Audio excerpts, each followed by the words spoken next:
जानेंगे वीडियो के अंदर, बात करेंगे एक ऐसी टॉपिक यानी कि एक ऐसी एजेंसी के ऊपर जिसको पूरी दुनिया में एक अलग ही वर्चस्व है, यानी कि ये अपना स्थान जो है एक अलग रखती है। हालांकि पूरे दुनिया में कहें या जितने भी देश हैं उन सब के पास अपनी जो है एक एक एजेंसियां जरूर होती हैं, लेकिन ये जो एजेंसी है जिसके बारे में आज हम बात करेंगे ये कुछ अलग ही स्थान रखती है और नंबर 1 पर ये एजेंसी आती है। बात करेंगे मोसाद के ऊपर। आपको पता होगा कि मोसाद एक ऐसा नाम है जिसे सुनते ही जो आतंकवादी संगठन है या इनको चलाने वाले जो लोग हैं वो थर्रा जाते हैं, यानी कि डर जाते हैं, क्योंकि मोसाद अपने दुश्मनों को चुन चुन कर उन्हीं के घर पर जाकर मार कर आती है। दुनिया के नक्शे में एक छोटा सा देश है जहां पर ये एजेंसी कार्य करती है, यानी कि उस देश की ये एजेंसी है। ठीक है, ये ऐसी एजेंसी है, यहाँ इस एजेंसी का नाम सुनते ही आतंकवाद संगठन, उसके आका या उसके हुक्मरान जो होते हैं वो भी इसका नाम सुनने के बाद अपने पांवों को पीछे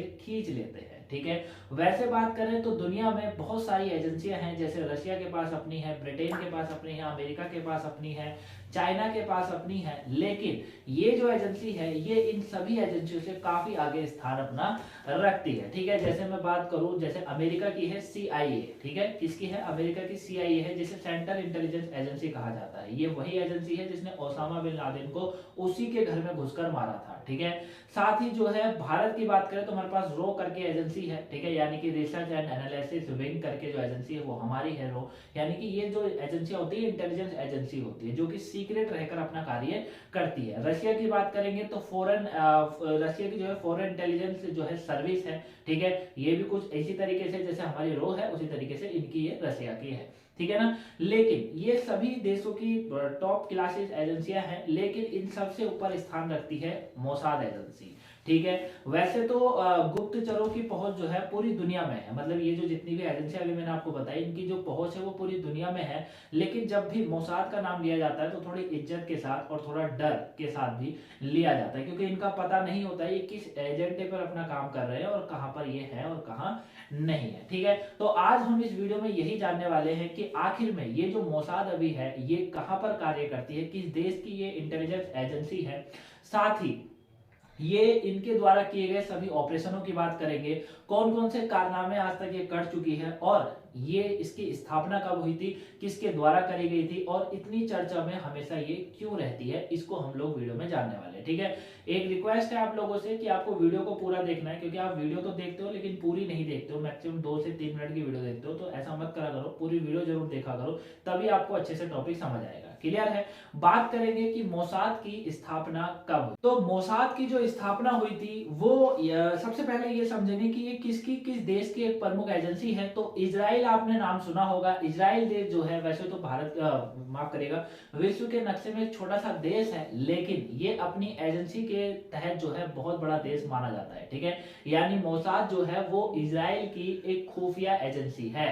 ठीक है, और वैश्विक स्तर पर जो है मोसाद को गुप्त ऑपरेशन के लिए जाना जाता है, यानी कि ये ऐसे ऑपरेशन के लिए जानी जाती है जो कि गुप्त ऑपरेशन होते हैं, और कई ऑपरेशन तो इनके ऐसे हैं जो 20-20 सालों तक चलते हैं। ठीक है, लेकिन इनका जो इनका उद्देश्य यही होता है कि ऑपरेशन कितना भी लंबा चले लेकिन इनको उसे अंजाम जरूर देना होता है, छोड़ती कभी भी नहीं है। कोई भी ऐसा ऑपरेशन नहीं है जो आज तक मोसाद ने छोड़ दिया होगा, क्योंकि एक जो है ये खुफिया एजेंसी है तो बहुत बारीकी से अपना काम करती है। ठीक है, टॉप खुफिया एजेंसी के इसको माना जाता है। ठीक है, और साथ ही में जो है मतलब दुनिया की टॉप खुफिया एजेंसी है, मैं ये भी कह सकता हूँ कि नंबर 1 एजेंसी भी आप इसको कह सकते हैं। हालांकि होने को CIA भी एजेंसी है जो कि अमेरिका की है, लेकिन वो नंबर 1 पर नहीं आती है, ये याद रखेगा। ठीक है, दुश्मनों को चुन चुन के मारने के लिए ये सबसे ज्यादा जानी जाती है। ठीक है, अभी जैसे मैंने बताया था कि 20-30 सालों तक ये अपने जो है दुश्मनों का उनको जो है मारती जरूर है। ठीक है ना, ये आपको याद रखना है। बेहद ये इनके द्वारा जो किए गए ऑपरेशन होते हैं ना वो बहुत कठिन होते हैं, क्योंकि जाहिर सी बात है जिन ऑपरेशनों को ये करेगी तो वो कठिन होते हैं, लेकिन ये उन ऑपरेशनों को बड़ी बारीकी से करते हैं और ऐसा करते हैं कि कोई भी जो है सुराग तक नहीं छोड़ते, मतलब एक सबूत तक भी नहीं छोड़ते हैं कि हाँ ये जो कारनामा है वो मोसाद ने किया होगा। बाद में खुद ही अनाउंसमेंट करते हैं कि हाँ हमने ही ये जो है किया था। इस तरीके के काम के लिए इन्हें महारत भी जो है हासिल है। ठीक है, दूसरी चीज है मोसाद अपने मिशन को, मतलब मोसाद जो है ये अपने मिशन कभी नहीं चूकती है। ठीक है, आज तक ऐसा कोई भी मिशन नहीं हुआ है जो इस एजेंसी ने मिशन चूक किया हो, है ना। क्योंकि अपना जो इनका जो मिशन होता है ना, ये पूरा करने के लिए पहले पूरी तरीके से तैयारी करते हैं। मतलब एक तरीके से आप ये कह सकते हैं कि जैसे आप किसी एग्जाम की तैयारी करते हो ना, जैसे मान लो आपको यूपीएससी क्रैक करना है, तो आप क्या करोगे, उसके लिए साल भर 1.5 साल तक आप उसकी तैयारी करोगे, उसकी प्रिपरेशन करोगे, आप उसको पूरी तरीके से उसका एक मैप तैयार करोगे कि कब आपको कौन सा सब्जेक्ट पढ़ना है और कौन सा नहीं। उसी तरीके से मोसाद भी है। मोसाद को जब अपना कोई मिशन को अंजाम देना होता है ना, तो ये पूरा बारीकी से उसके अंदर घुसते हैं, पूरा उसका मैप तैयार करते हैं। दूसरी चीज, इतना करने के बाद ये जब मिशन कर देंगे, उसके बाद जो सवाल खड़े होंगे उनका भी आंसर अपने पास ऑलरेडी रखते हैं। यानी कि आप ये कह सकते हैं कि आगे आने वाला, यानी कि ऑपरेशन करने के बाद जो पूरी मतलब बाद में जो परिस्थिति इनके सामने निपटने के लिए, उसका भी ये प्रावधान कर अपने पास रखते हैं कि इन्हें आगे दुनिया को क्या जवाब देना है। ठीक है, तो आप समझ रहे होंगे कि कितनी खूंखार और कितनी जो है खतरनाक एक एजेंसी है। ठीक है, अब बात ये आती है, आपके दिमाग में क्वेश्चन होगा कि मोसाद जो है, ठीक है, हमारे भी अगर देश में बात करेंगे तो रो है, रो के अलावा और भी बहुत सारी एजेंसियां हैं। ठीक है, जैसे आर्मी की अपनी है, नेवी की अपनी है, और जो है वायुसेना की अपनी एजेंसी है, आईबी करके एजेंसी है। ठीक है, जिसमें डोवाल साहब ने काम कर रखा है। तो ऐसी बहुत सारी एजेंसियां हैं वैसे तो भारत के अंदर। क्या इजराइल के अंदर एक ही एजेंसी है? नहीं, इजराइल के अंदर ऐसी 3 एजेंसियां, याद रखिएगा, लेकिन चर्चित में रहती है हमेशा मोसाद, इसीलिए मैं आपको इसके बारे में बता रहा हूँ। इजराइल के अंदर जो है खुफिया संगठन की अगर मैं बात करूंगा तो अमन है, और सिन बेट करके एक एजेंसी है यहाँ पर, वो भी है। लेकिन मोसाद तीसरे नंबर पर आती है, और यहाँ की सबसे टॉप क्लास और विश्व की भी कह सकते हैं टॉप क्लास ये जो है एजेंसी है। ठीक है, ये आपको याद रखना है। अब थोड़ा सा ध्यान से सुनिएगा, मोसाद जो है वो भी 2 हिस्सों में बटा हुआ है। मोसाद के भी जो है आप ये कह सकते हैं कि इसकी 2 यूनिट है। ठीक है, एक है टेररिज्म यूनिट, ठीक है, एक होती है इसकी टेररिज्म यूनिट। अब ये जो पहली वाली है, इसको कहा जाता है मेटा साडा। क्या कहा जाता है? मेट साडा, माफ करेगा, मेट साडा के नाम से इसको जाना जाता है। और ये दुश्मनों पर हमला करती है। क्या करती है? ये दुश्मनों पर हमला करती है। ठीक है, दूसरी जो है वो है किडोन, किडोन करके है। किडोन जो है वो इसका काम जो होता है, मतलब किडोन का काम होता है गुप्तचरों की तरह अपनी चीजों की इंक्वायरी निकाल देना। ठीक है, ध्यान से सुनो भाई, मोसाद की 2 यूनिट है, पहली यूनिट, 2 यूनिट है, जिसका पहली का नाम है मेट साडा। मेट साडा क्या करती है? ये क्या करती है? दुश्मनों पर हमला करती है। यानी कि आप ये कह सकते हैं, जब इसकी सेकंड वाली जो यूनिट है, यानी कि जिसको कहा जाता है जो इसकी सेकंड वाली यूनिट है किडोन, किडोन जब कोई भी जानकारी निकाल के जाती है, उसको पता चल जाता है कि हाँ, वो व्यक्ति वहां पर है जिसने हमारे देश के लिए ये करा था, वो व्यक्ति वहां पर है, तो जो पहली वाली यूनिट है फिर वो उस पर जाकर हमला करती है। ठीक है, याद रखिएगा कि मोसाद की 2 यूनिट है। क्लियर हो गया? यहां तक आप इसको समझ गए। लेकिन मोटे तौर पर यही माना जाता है कि मोसाद जो है वो आतंकियों के खिलाफ कार्रवाई करने के लिए जानी जाती है। ठीक है, यानी ये क्या जानी जाती है? आतंकियों के खिलाफ कार्रवाई। अब आपके दिमाग में एक और क्वेश्चन होगा कि इतना भी क्या, हमारा भी देश है, हमारा भी आतंकवाद से पीड़ित है, लेकिन ये कुछ ज्यादा क्यों है? क्योंकि आप अगर मैप में देखोगे ना, इजराइल को मैप में देखोगे, हालांकि है छोटा सा देश, लेकिन इसके आसपास ऐसे देश है जो इसको ताक में खड़े रहते हैं कि जब भी उनको थोड़ा सा मौका मिले ना, तो इस देश को बर्बाद कर देंगे। ठीक है, और मोसाद इसी ताक में रहती है हमेशा कि ऐसे लोगों को वो चुनती है, ऐसे लोगों को देखती है कि जो ऐसे बारे में सोचते हैं या इजराइल को खत्म करने का सोच रहे हैं। ठीक है ना, क्योंकि आसपास जो है इसके बहुत सारे ऐसे देश हैं जो कि इसको बर्बाद करने में तुले हुए हैं। ठीक है, कहीं ना कहीं यहाँ पर धर्म की बात आएगी, वो मैं अभी आपको समझाने वाला हूँ कि क्या है वो। ठीक है, अब बात आती है कि इसकी स्थापना कब करी गई थी, किसके द्वारा करी गई थी, और किसने इसको आगे बढ़ाया। ठीक है, इतनी खुफिया एजेंसी क्या बनी, जब इसकी स्थापना हुई थी तब ये खुफिया एजेंसी थी या कुछ और थी, उसके ऊपर हम लोग बात करेंगे। तो इसकी स्थापना को ये कहा जाता है, साथ की जो स्थापना हुई थी वो 13 दिसंबर 1949 को करी गई थी। अब यहाँ पर थोड़ा एक पॉइंट को समझिएगा, स्थापना करने का कहीं ना कहीं उद्देश्य यह था कि देश को आतंकवादियों से जो है बचाना है, क्योंकि इजराइल जो है वो यहूदियों का देश माना जाता है। ठीक है, क्या माना जाता है? इजराइल जो है वो यहूदियों का देश माना जाता है। जब 13 दिसंबर 1949 के दौरान यहाँ के जो तत्कालीन प्रधानमंत्री थे, जिनका नाम था डेविड बेन गुरियन, ठीक है, उन्होंने इसकी स्थापना करी थी, यानी कि मोसाद की स्थापना करी थी। इन्होंने क्या करा था? इन्होंने सेनाओं की खुफिया एजेंसी, अंतरिक्ष सुरक्षा सेवा और साथ में विदेशी विभाग को मिलाकर ये कहा था, इसका तालमेल बिठाकर जो है इन्हों के सहयोग से इन्होंने क्या करा? मोसाद की स्थापना कर दी थी। यानी कि आप ये मान सकते हैं कि इन्होंने सेना से जो खुफिया एजेंसी के लोग थे उनको उठाया, साथ में आंतरिक सुरक्षा के जो लोग होते हैं, जो सेवा प्रदान करते हैं, उनको उठाया, विदेशी विभाग के लोगों को उठाया, और इनको मिलाकर एक एजेंसी बना दी जिसका नाम रख दिया मोसाद। ठीक है। अब इजराइल सरकार का जो इजराइल सरकार है उसके मोसाद का गठन करने का सबसे प्रमुख कारण था आतंकवाद से निपटना, ठीक है, लड़ने के लिए करा गया था। बाद में लेकिन 1949 में हुआ, 1949 50 51 तक इसने इसी तरीके से कार्य करा, लेकिन 51 आते आते ये जो था मतलब अधीन हो गया, इजराइल की जो ये एजेंसी है मोसाद, ये अधीन हो गई प्रधानमंत्री के, यानी कि आज तक ये जो भी कार्य करती है वो प्रधानमंत्री के अकॉर्डिंग करती है, जैसे प्रधानमंत्री बोलते हैं वैसा ये कार्य करती है, ठीक है। अब इसकी जो स्थापना थी, मतलब स्थापना जब करी गई थी, उसके डायरेक्टर जो बनाए गए थे रियूवेन सिलाउ, ठीक है, याद रखिएगा रियूवेन सिलाउ जो थे वो मोसाद के पहले डायरेक्टर बनाए गए थे, ठीक है। डायरेक्टर बनाने के बाद जब 1952 में सिलाउ रिटायर हो गए और उसके बाद इसके जो डायरेक्टर बनाया गया वो बनाया गया हरल को, ठीक है, याद रखिएगा इनका नाम हरल को बनाया गया था। और हरल के ही बदौलत जो है 11 साल के कार्य, मतलब हरल के 11 साल काम करने के बाद ये एजेंसी किलिंग के नाम से जाने लगी थी, यानी कि आतंकियों को किलिंग मशीन के नाम से इस एजेंसी को जाने लगा था, इसीलिए इसको इतना खुफिया एजेंसी और इतना बेहतरीन एजेंसी, विश्व की नंबर 1 एजेंसी इसको माना जाता है। आज के दौर में अगर मैं बात करूं, दूसरी चीज आती है कि ये कैसे अपने चीजों को मेंटेन करती है, मतलब इनके पास ऐसी क्या क्या टेक्नोलॉजी है। तो मोसाद के पास जो है टॉप क्लासेस सीक्रेट एजेंट है, पहली चीज।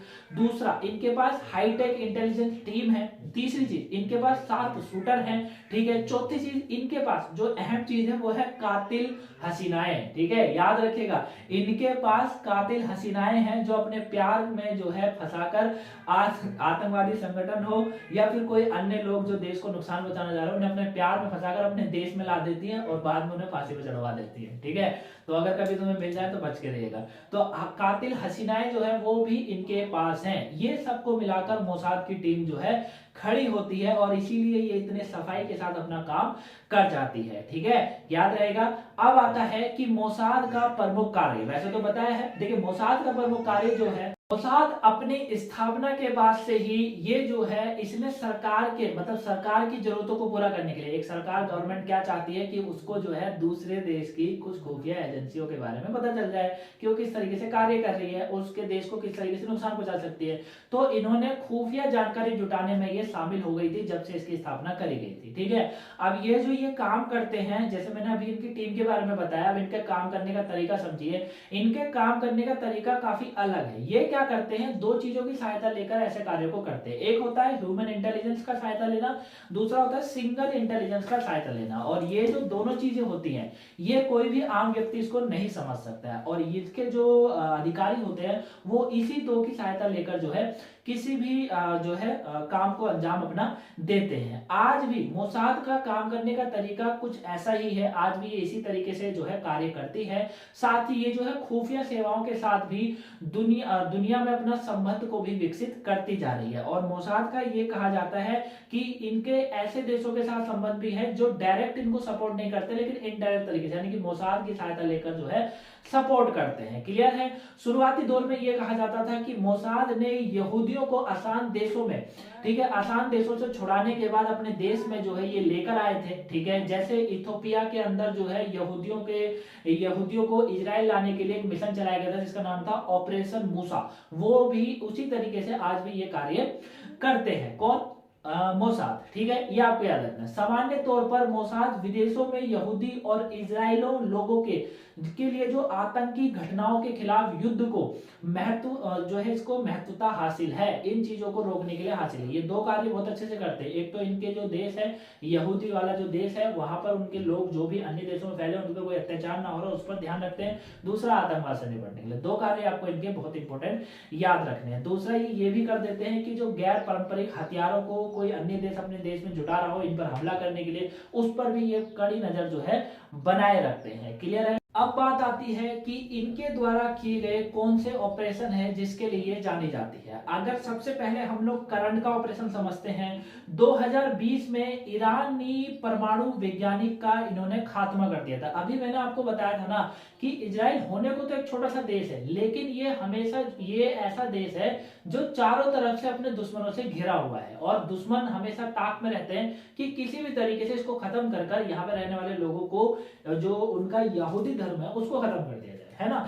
इसी के लिए ये लड़ाई है सारी। क्लियर है। 2020 में मोसाद ने क्या करा, एक चीज का पता लगाया। इन्होंने देखा कि जो ईरान है ना, ईरान में परमाणु वैज्ञानिक उसको जो है बना रहे हैं, मतलब परमाणु हथियारों का कह सकते हैं आप तैयार कर रहे हैं। अब नवंबर 2020 में ईरान के सैन्य परमाणु कार्यक्रम को जो है इन्होंने, यहाँ के शीर्ष वैज्ञानिक थे ब्रिगेडियर जनरल मोहरीब, ठीक है, कौन थे, ब्रिगेडियर जनरल मोहसिन, माफ करिएगा, ब्रिगेडियर जनरल मोहसिन जो थे, जिनका पूरा नाम था ब्रिगेडियर जनरल मोहसिन फारूकी जादे, ठीक है, इन्हों की हत्या कर देते हैं। ये प्रमुख वैज्ञानिक थे जो कि परमाणु वैज्ञानिक, मतलब परमाणु परीक्षण कह सकते हैं, परमाणु को पूरा तरीके से काम कर रहे थे ईरान के अंदर।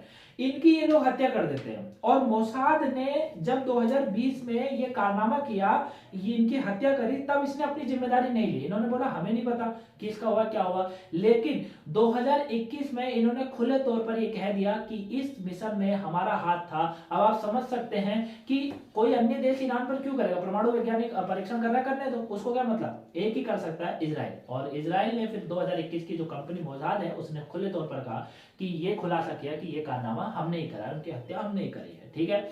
दूसरा एक और इनका मिशन था 1976 का, जिसे ऑपरेशन थंडरबोल्ट के नाम से जाना जाता है। ये सारे जितने भी ऑपरेशन बता रहा हूं ना, अभी मैं आपको शॉर्ट में बता रहा हूं, लेकिन एक एक करके मैं ऑपरेशन पूरी डिटेल में आपको अगली वीडियो में जरूर समझाऊंगा, ठीक है।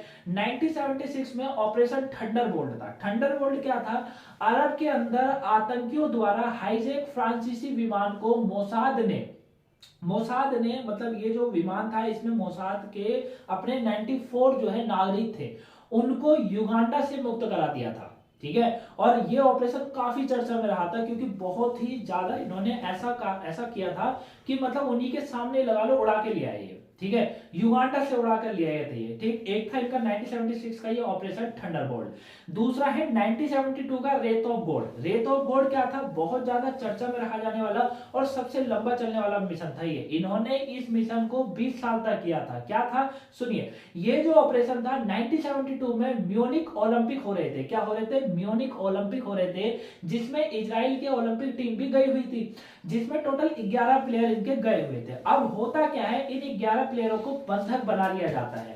फिलिस्तीन जो थे उन आतंकियों के द्वारा इनको बंधक बना लिया जाता है। मोसाद को इसके बारे में जानकारी मिलती है और ये पूरी कोशिश करती है कि किसी भी तरीके से अपने इन जो 11 प्लेयर हैं इनको छुड़ा के लिया, लेकिन ऐसा नहीं होता है। बाद में इन 11 प्लेयरों को मार दिया जाता है। अब इसका बदला तो वो लेगी, जाहिर सी बात है। और 20 साल तक इन्होंने इसके जितने आतंकी से जुड़े हुए थे उन्हें चुन चुनकर उन्हीं की जगह पर इनको मारा था और अपने इन 11 खिलाड़ियों को जो 11 खिलाड़ियों को मारा था इनका बदला ले लिया था। ये सबसे ज्यादा चर्चा में रहने वाला इनका एक मिशन था, जो कि 20 साल तक चला था, क्लियर है। उसके बाद आता है 1960 का रूस का मिग-21 इजराइल लाना। ये इस काम में इन्होंने ये दिखा दिया था कि अमेरिका चाहे कितना भी पावरफुल क्यों ना हो, अमेरिका कितना भी आगे क्यों ना हो, चाहे वो अर्थव्यवस्था में हो या फिर हथियार के मामले में हो, लेकिन अगर एजेंसी के मामले में कोई है तो वो मोसाद है। क्योंकि इस मिशन को पूरा करने के लिए, क्योंकि आपको पता होगा इस दौर में जो है सोवियत संघ यानी कि जो रूस है उसका जो मिग-21 में है, ये सबसे ज्यादा उन्नत जो है क्या है, एक विमान माना जाता है, सबसे ज्यादा उन्नत विमान है। अब इसको लाने के लिए अमेरिका की जो एजेंसी है ना CIA, उसने भी प्रयास करा था लेकिन वो विफल हो गई थी। इस कारनाम को करते हैं मोसाद। मोसाद क्या करती है, मोसाद की एक महिला एजेंट थी जो कि 1964 में इसके लिए गई और इसको सफल बनाया। हालांकि वो वहां पर जब ये टीम पहुंची थी, जब ये सफल तो हो गया था, लेकिन एक प्लेयर यहाँ से पकड़ा गया था, इनका एक एजेंट पकड़ा गया, जिसको बाद में फांसी दे दी गई थी, क्लियर है। नेक्स्ट है इनका, अब जो है 1960 का इनका मिशन सुनिए। 1960 में अर्जेंटीना में एक सीक्रेट मिशन ये लोग चलाते हैं। क्या है सीक्रेट मिशन? सीक्रेट मिशन ये था कि 1960 में बात करें तो नाजी युद्ध इससे हुआ था। नाजी युद्ध के अपराधी थे एडोल्फ एकमेन। एडोल्फ एकमेन को इन्होंने गुप्तचर तरीके से जो है ये अपने देश में लेकर आते हैं, इस पर मुकदमा चलाते हैं और बाद में इसको फांसी दे देते हैं। इस कार्य को मोसाद की 5 एजेंटों ने पूरा किया था। उसके बाद मोसाद ने अमेरिका के लिए ईरान में घुसकर अलकायदा का जो 2nd नंबर का आतंकी था जिसका नाम था अल मसीर को मार गिराया था। और फिर इनको जब मार गया, मतलब ईरान में ये गए, पहले इन्होंने यहाँ पर गए, ठीक है, कहां पर, ईरान में घुसकर ही इन्होंने किसके अल-कायदा के 2nd नंबर के जो आतंकी था जिसका नाम था अल मसीह, इसको मार गिराया। उसके बाद फिर इन्होंने ईरान में घुसकर ही आतंकी था अबू मोहम्मद को भी ये मार गिराते हैं। दूसरा इनका जो मिशन काफी प्रमुख और काफी चर्चा में रहने वाला, क्योंकि इस मिशन में इन्होंने जो है परिवार के अंदर घुस के मारा था। ये था फलिस्तीनी नेता थे जिनका नाम था यासिर अराफात। ठीक है, क्या था? यासिर अराफात करके नाम था। इनके राइट हैंड थे जिनका नाम था अल वजीर उर्फ अबू जिहाद। इनको ये क्या करते हैं, इनको टूनिसिया में ये थे। टूनिसिया के अंदर ये टूरिज्म बन के जाते हैं। जब ये टूरिज्म बन के जाते हैं तो इनको पता चल जाता है कि जिनको ये ढूंढ रहे हैं वो ये है। इनको ढूंढने के बाद इन्हीं के परिवार के सामने 70 गोलियां इनको दाग देते हैं, मार देते हैं। ठीक है, एक और इनका मिशन याद रखिएगा, वो इन्होंने अपने ही देश के वैज्ञानिकों को मारा था। मारने का कारण यह था कि इजराइल के अंदर जो वैज्ञानिक मतलब माफ करिएगा परमाणु परीक्षण था, मतलब परमाणु कार्यक्रम जो चला रहा था इजराइल, उसकी जानकारी इसके एक वैज्ञानिक जो है बाहर दे देते हैं जिनका नाम था वोनोनो। क्या था? वोनोनो जो थे, इन्होंने ये जानकारी दे दी बाहर। अब जब मोसाद को पता चला कि भैया हमारी इतनी बड़ी जानकारी, हमारा इतना बड़ा कार्यक्रम जिसकी जानकारी बाहर चली गई है, इन्होंने इस वैज्ञानिकों को ढूंढना स्टार्ट करा। अब जो इस वैज्ञानिकों को ढूंढते हैं तो नहीं मिलता है। ये क्या करते हैं, जो इनकी एक एजेंट होते हैं, जो इनका एक ग्रुप है जिसका नाम है कातिलाना, जो है कातिलाना, जो महिला इन्होंने रखी हुई है जो कि खूबसूरत और काफी ब्यूटीफुल होती है, उन्हों को ये इस मिशन पर भेजते हैं। जब इस मिशन पर भेजते हैं तो ये क्या करती है, इस वैज्ञानिक को अपने प्यार में फंसाती है और उसको किसी भी तरीके से इजराइल लेकर आ जाती है। जब इजराइल लेकर आई तो बाद में उन्हें पता चला कि जिससे मोहब्बत करी है वो जो है एक एजेंट निकली और धोखा मिल गया। मतलब उसके बाद इस वैज्ञानिकों को जो है मार दिया गया, फांसी की सजा देकर इसको मार दिया। तो कुछ इस तरीके से जो है मोसाद अपने दुश्मनों का खात्मा करता है और इसीलिए इसको नंबर 1 एजेंसी माना जाता है ना। कोई ऐसे मिशन है इसके जो सीआई जैसी एजेंसियां भी नहीं कर पाई, लेकिन मोसाद ने करके दिखा दिया। ठीक है, तो आई होप आपको पूरा टॉपिक समझ आया होगा, एक अच्छा टॉपिक लगा होगा। ठीक है, हालांकि मैं होता तो आपको अपनी एजेंसी रो के बारे में भी बताता, लेकिन उसके बारे में भी बताऊंगा, ऐसा कुछ बात नहीं कि वो नहीं होता है। लेकिन मोसाद से काफी बार क्वेश्चन आपके एग्जाम में आते हैं, इसलिए मैंने आपको बताना जरूरी समझा। ठीक है, और आगे भी जो है कंटिन्यू करेंगे इसको। इसमें बहुत सारे पॉइंट है, जैसे कि इनका थंडरबोल्ट करके जो इन्होंने ऑपरेशन चलाया वो है। ठीक है, बहुत सारे इनके मिशन है, तो उस सबको भी हम एक एक करके जानेंगे। तो आपको वीडियो पसंद आई हो तो लाइक सब्सक्राइब शेयर जरूर करिएगा, वीडियो को शेयर करिएगा दबा के। ठीक है, जैसे आप बाकी वीडियो में प्यार देते हैं जैसे इसमें भी दीजिएगा। सैटरडे आने वाली वीडियो को जरूर देखिएगा। मिलेंगे आपसे नेक्स्ट वीडियो में, तब तक के लिए thank you for watching guys, good night to all of you.